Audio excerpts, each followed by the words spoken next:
Okay, good evening everyone. So today we are going to learn about the next process in our ADME process.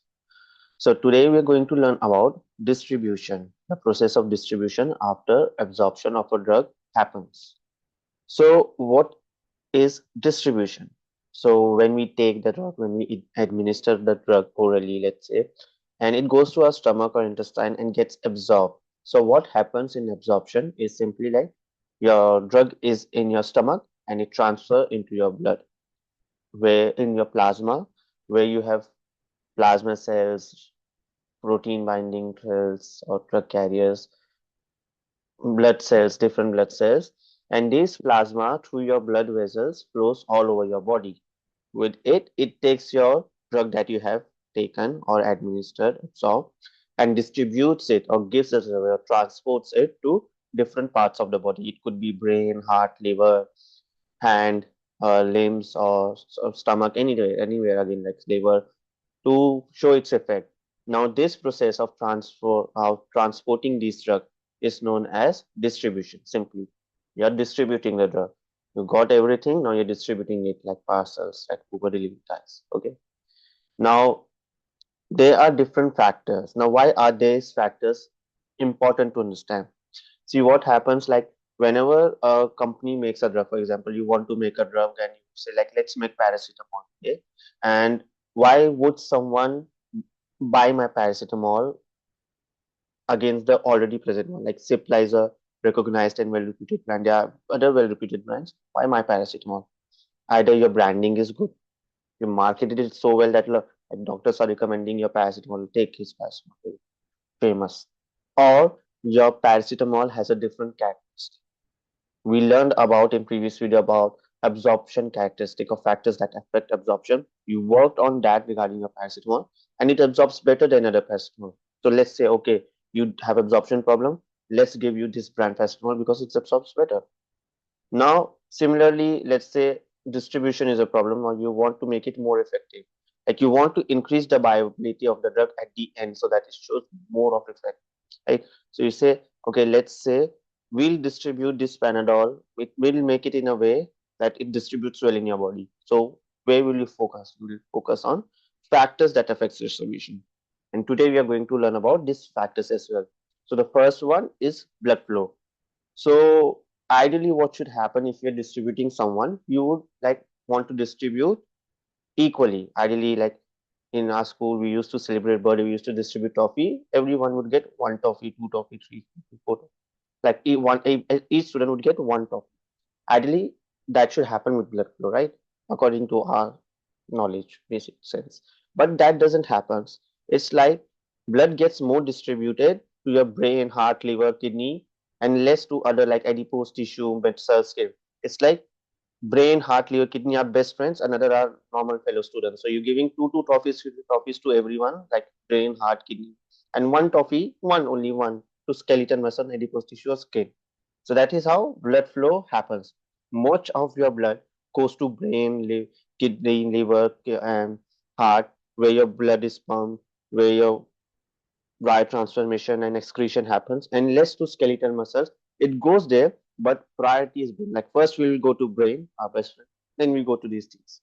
Similarly, then the drug, if you administer, if it gets distributed, it would first go to these organs because blood flow is much more, not first, but blood, more of it will go to brain organs and the related organs I mentioned, and less to this skeletal muscles, adipose tissue, and all those organs.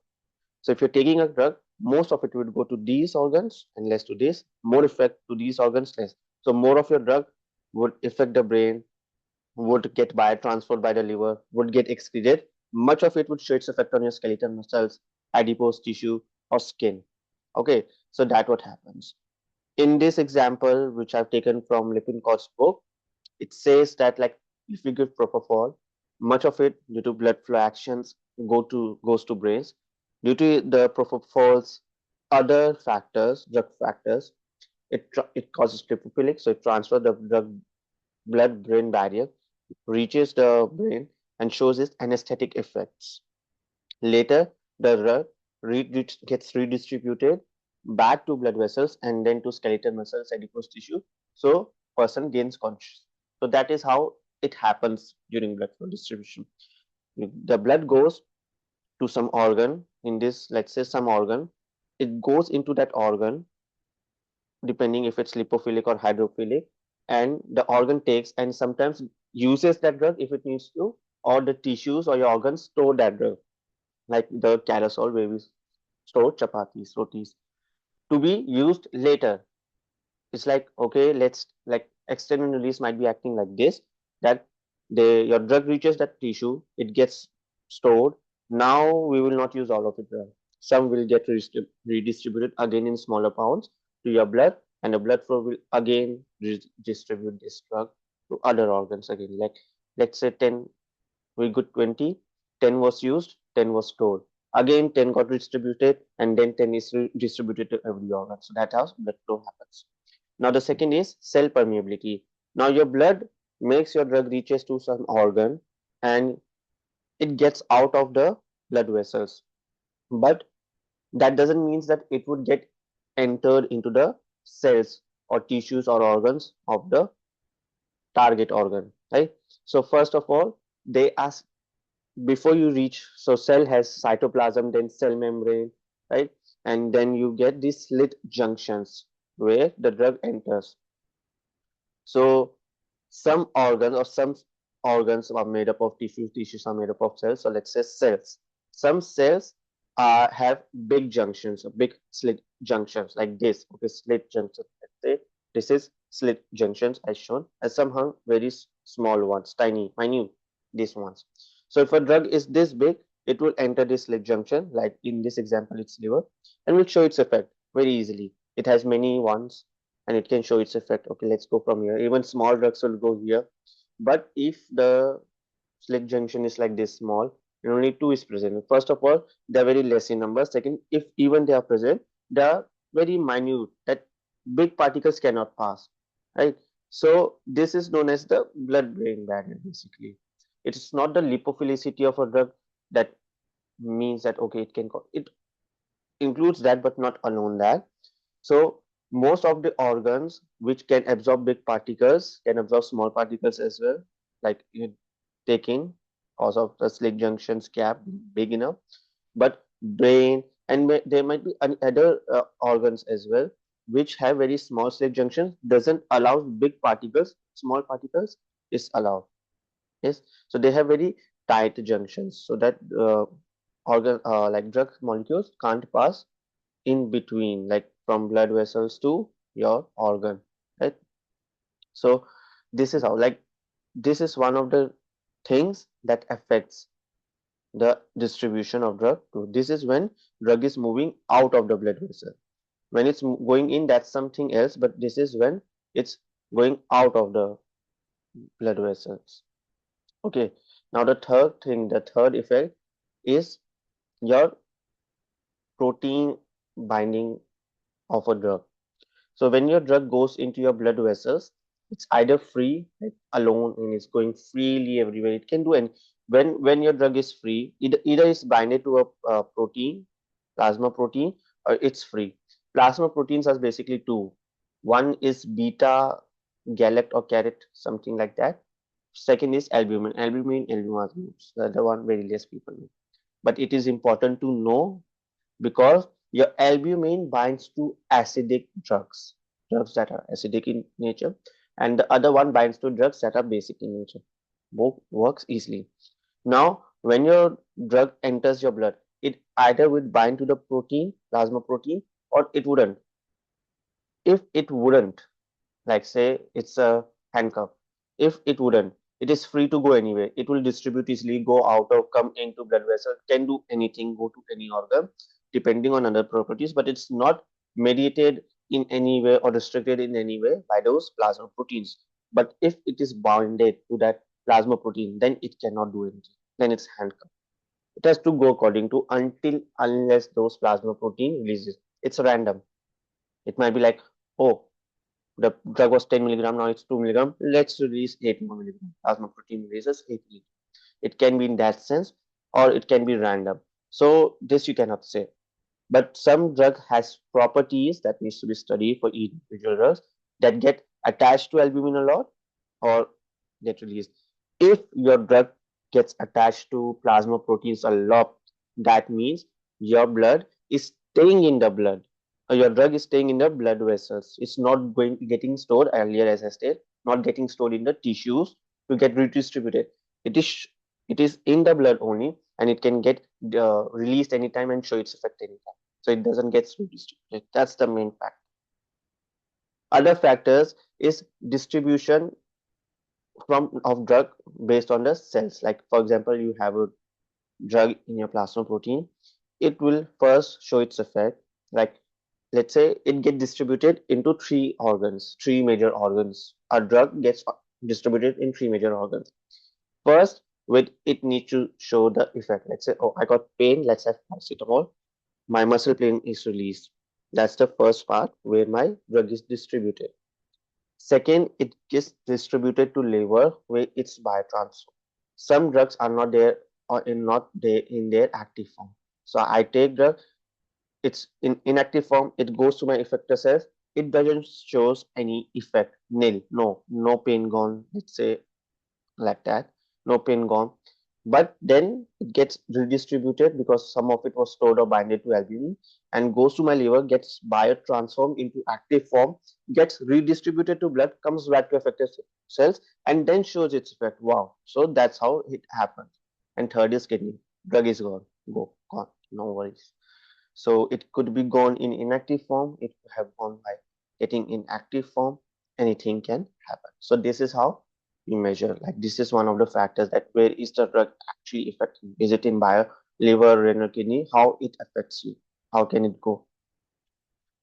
Now when your drug is free, it goes into effector cells. I told this again, it gets stored in tissue, it would be in their fat or any other muscles, and then it gets released when it's needed the most, or if there's a concentration gradient as well sometimes. So that's the normal chemistry or chemical effects that drug shows based on its factors. This is what we are learning what body does to drug. So depending on bodies and drugs factor, but there are some drugs factor that we'll learn later. Now, one of the major factors that affects the distribution of a drug is lipophilicity. So what happens? Your cell membranes needs the drug or needs your drug needs to pass the cell membrane to enter the cells, which will show effect. If thousands of cells are getting affected, then a tissue is getting affected. If thousands of tissues getting affected, then your whole organ is getting a positive or a negative, it's whatever result. Now your cell membrane is the major barrier, which is made up of lipid layers, bilayers, phosphate or phosphor.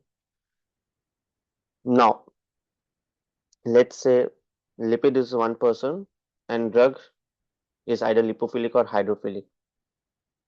If drug is lipophilic, lipophilic basically means lipid loving.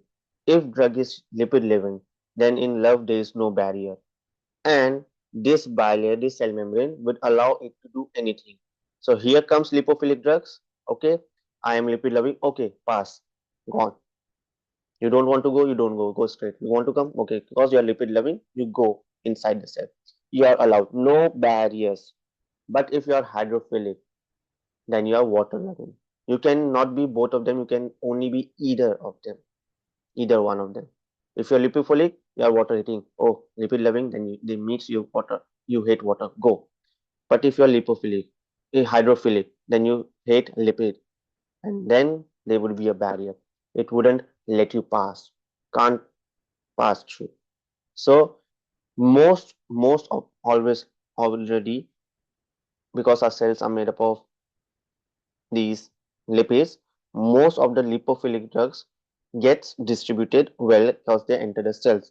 That's why if you have increased lipophilicity in a drug, then its tissue penetration would be quite well. Then it will distribute quite well because it's penetrating more. Cause your fats are also like lipid is known as fats only, so it gets stored in body well, and cause it gets stored in your body, it gets released later because it's not in blood, it's not constantly flowing. You enter blood, you are lipid loving, you either affect the cell or you get stored easily because anyone is keeping you. All are lipids here and you are lipid loving, right? But then they would not kick you out easily as well, right? They will go, okay, now bit of you can go, and then you get eliminated slowly. But if you are water loving, you go into blood, no one is taking you easily. You are lipid hating cause, and everyone is lipid, so you are little going everywhere where they love water. Then your distribution is limited because not everyone is accepting you. Even you can't get stored because obviously lipid can store you only, and because you are mostly in blood, then you are not getting, as we learned here, you are not getting to effector cells, you're not getting biotransferred, you are either getting biotransferred but then you're coming back, but at the end you only get eliminated, which is easy. So that is how it works. I hope you understand. Please let me know if you need any more clarification or I need to improve my methods. Now, this is also one of the major parts. This volume of distribution is was quite difficult for me to understand. There is a simple definition, there is a simple calculation, and there is a simple effect or things that relate that can be calculated because of this, or we can say interpreted because of this volume of distribution. So volume of distribution is like you take 10 gram of sugar, let's say milligram, and you add in a 250 ml of water. It gets distributed easily. You don't see any particles. It's like sweet water and there are no particles. So it's distributed well. No more can be distributed further, even not even one. So 10 millig 250 ml of water takes 10 milligram. So it will also take 2 milligram, 9 milligram, that same amount of water, right? Now that 1 milligram requires 25 ml of water, but that is like 1 milligram, 25 ml water. But if we take 5 milligram in total in that, then that will get distributed. But this time 1 milligram is not 25, not taking 25 ml water, it is taking 50 ml of water. So now the volume of distribution has increased. It is increased, right? Similarly, if you take 20 250 ml of water and 250 20 milligram or 25 milligram of sugar, then 1 milligram requires 10 ml. Let's forget it will dissolve or not. Let's say it is, but now it will require the volume of distribution has decreased from 25 and 50 to 10, right? So that is what volume of distribution means, like how much volume is required by this drug, same as plasma volume, by this drug to get distributed in this plasma liquid of volume. Now, in our body, liquids are of three types when we talk about these things. It's either plasma, which is the blood, all the cells and everything that make up the blood as a liquid flow. Second is the extracellular fluid. Extracellular means outside the cells. And then there is total body fluid, or let's say water, total body fluid, which comprises of all the fluids in the body. This is how, in three different sense, we understand this thing. Okay, so this is volume of distribution. How much liquid is required to distribute a particular amount of drug, depending on what's the dosage of the drug and what what's the plasma level, like what's the liquid level. We can only know then, because if I know the drug, if I know the sugar, but I don't want to know the amount of liquid I have, then I wouldn't be able to know how much, what's the volume of distribution, how much volume was required. So I need to know both, right? So when we calculate this, we'll understand this, we'll showcase this concept later in the slides, but let me tell you one thing. When we calculate this volume of distribution, we take dose, which whatever dose we are administering, but we take the plasma levels at time zero of administering the drug. So as soon as I injected the drug, calculate the plasma levels. Okay, that's not possible, first of all. Reason being, till the time you get the plasma levels, it will already be few seconds. So you're not getting any plasma levels at C naught at time zero. So what we do is we calculate plasma levels of that drug. like how much plasma has that drug already used. So we take that at, let's say, 1 hour, 2 hour, 3 hour, or 10 minutes, 20 minutes, 30 minutes, 40 minutes. So we know there is a graph going like, like 10 minutes patna, 20 minutes, 30 minutes, 40 minutes. And then we know that what it would be at zero. We know, we can infer, we can interpret somehow. It's sitting up here somewhere. Like at 10 minutes it's all one, at 20 minutes it's not two, 30 minutes it's not, it was three, then it was zero at zero, let's say. So we can interpret. So that's how we know C naught. So we calculated C naught like this. This is a separate thing. We got C naught. That's important. You know the dose. You know how much you gave, 10 milligram. Everyone knows, very easy because I gave it. I know. But C naught, I don't know. It's a pretty difficult calculation which you have to wait by doing tests and all those. So this is how you get C naught. Now you got C naught, you got dose. You already know. You take volume distribution. It's this much. Okay. Now, as we learned with the plasma, then this not extracellular, my bad, it's interstitial, and then it's intracellular volume. Now, intracellular in the cell, interstitial outside the cell, between these cavities and all those. Also known as extracellular volume, including both like plasma outside the cell because both are outside the cell. Okay. Now, intracellular volume is the major volume in our body, which is around 28 liters. Total there are 42, so 28 goes to intracellular in the cell. Then interstitial, not in the blood vessels, but like outside the blood and outside the cells. It's 14 liter, like not 14, it's 10 liters. And the remaining 4 liters is inside. So this is how it's distributed. So either your drug is only getting distributed in the plasma. Remember how I said about hydrophilic drugs? No one is taking you are only in blood vessels, so you are only in plasma. You're only going into the plasma. So if we know, so we know that 4 liters of drug, if drug is getting distributed in not more than 4 liter, it's only in the plasma. We know, oh, only in plasma means no one is letting it in. Why? Because it's hydrophilic. Okay, water loving. Okay, not getting stored in fat, not really going to get redistributed. So its excretion would be high.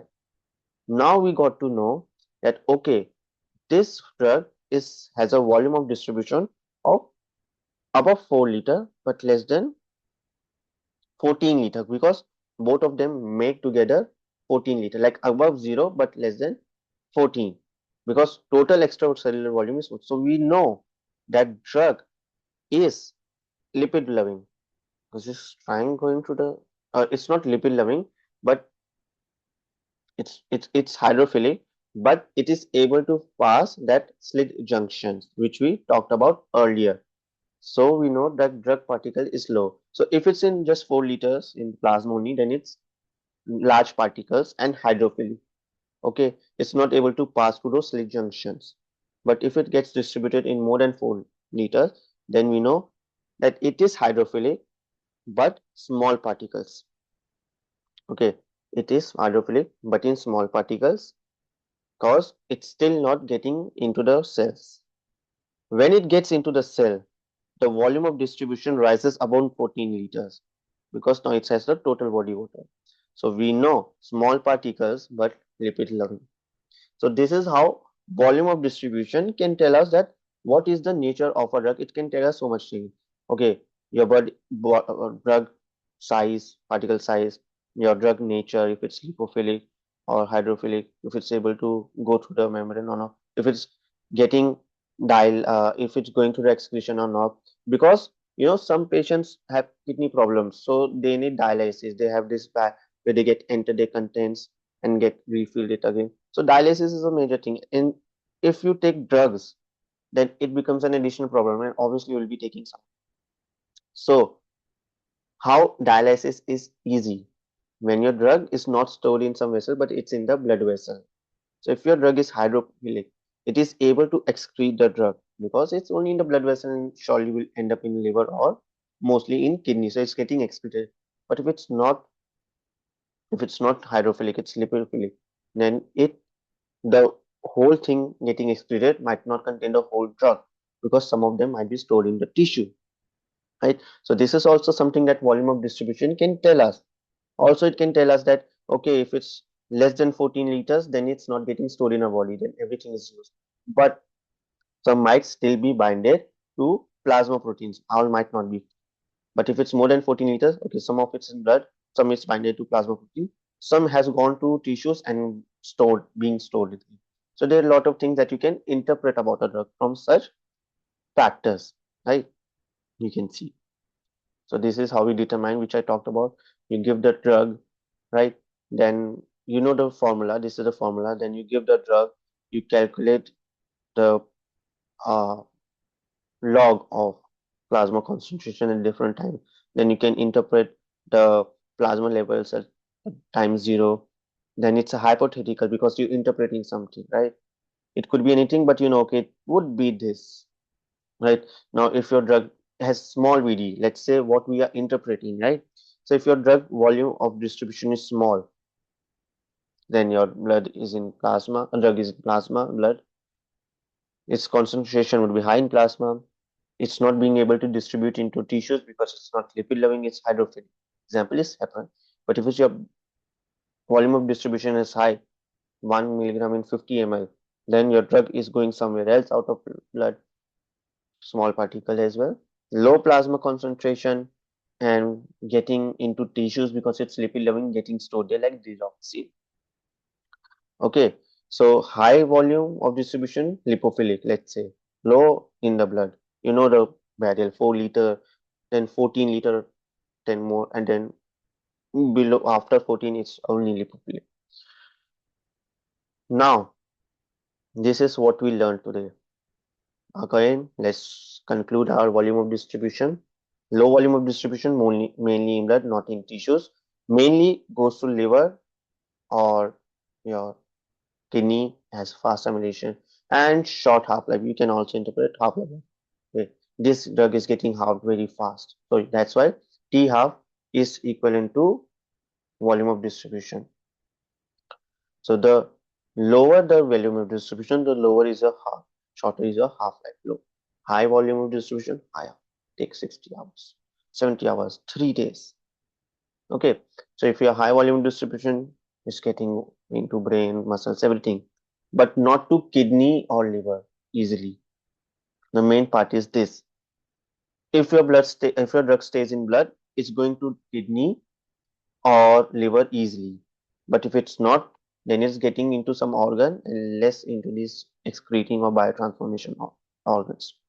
So I hope that this was a bit easy. I'm not sure how I explained it. If there's a thing, something like you say, oh, you should explain better or you should try something new, please, I'm happy for your comments, feedbacks, critiques, suggestions. Ping me on personal message or try to comment if this videos we are able to get commenting on in this video. Otherwise, thank you. Have a good night. Bye.